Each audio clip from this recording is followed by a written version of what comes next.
the abduction of a minor boy in Tamil Nadu that has led to the suspension of an ADGP rank officer who's now in police custody, and a sharp reprimand from the Madras High Court to a sitting MLA. The Madras High Court's orders last evening against police officer H.M. Jayaram and the MLA has sent shockwaves through the police establishment. A minor boy was abducted after his brother had allegedly eloped and married a girl from another caste. The ADGP, along with an MLA, colluded in the abduction of the minor boy, and the ADGP's car was even allegedly used, according to the petition filed by the boy's mother before the High Court, in that abduction.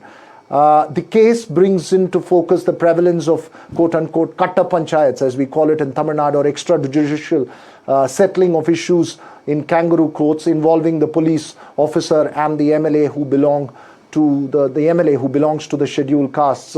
Allegedly, the girl's family went to a constable who in turn went to the ADGP, and the MLA colluded with the police officer to threaten the boy's family to bring the girl back.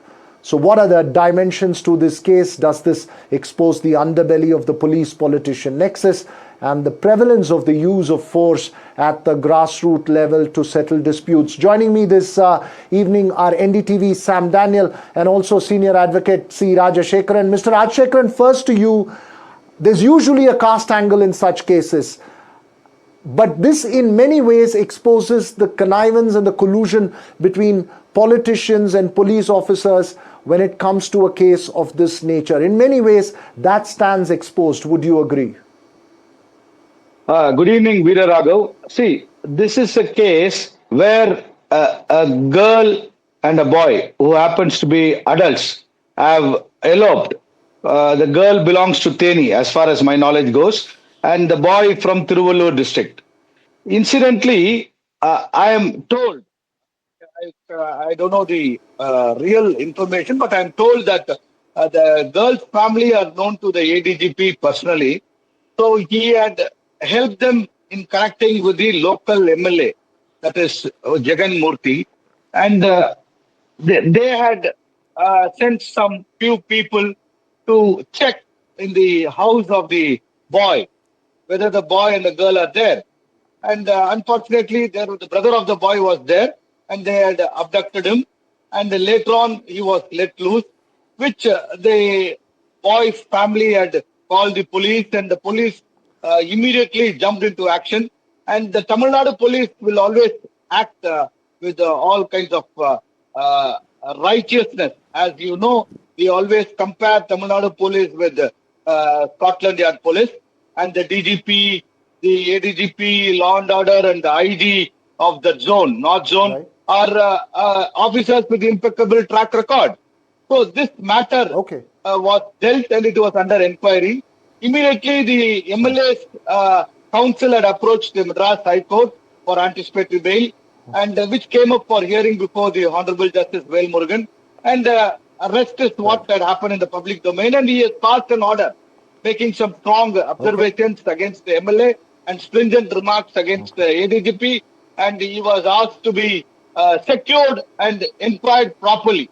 Though the comment, the observation or the statement made in the court was not in the order. The order speaks something different, which speaks like this, that the ADGP should be inquired, secured and inquired, and he should be dealt in accordance with law. To be very honest, if you want me to read the precise verbatim of the order, I would like to even quote that order and read that order for you. Very briefly though, sir. Very briefly. We're running out of time. Yeah. The respondent police is directed to conduct the investigation inquiry as the case may be and record statement of the witnesses, list the petition for hearing, for statement against the additional DGP.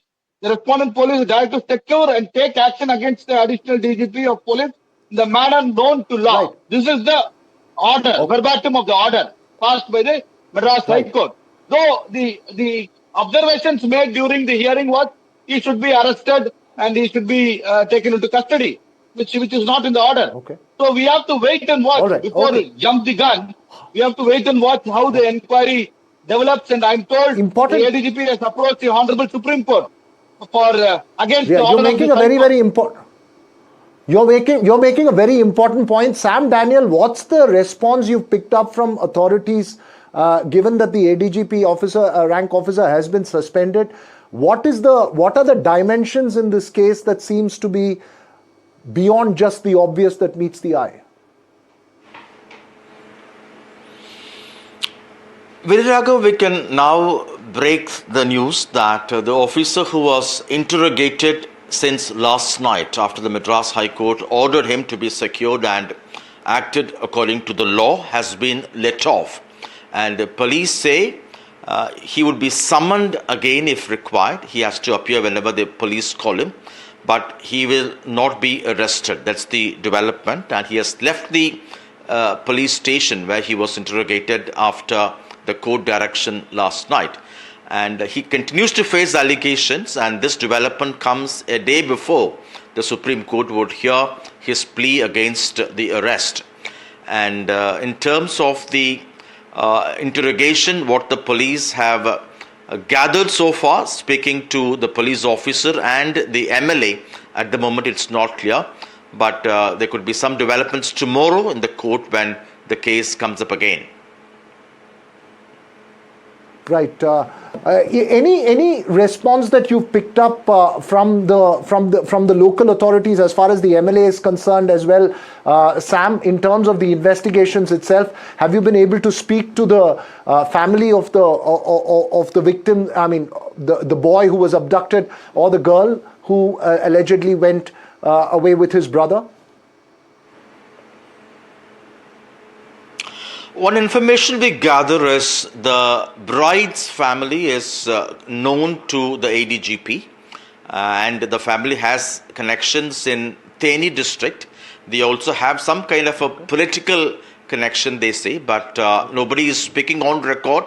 And since the interrogation has just got over, I think in the next couple of hours there could be more confirmed, authentic information in terms of the findings by the police.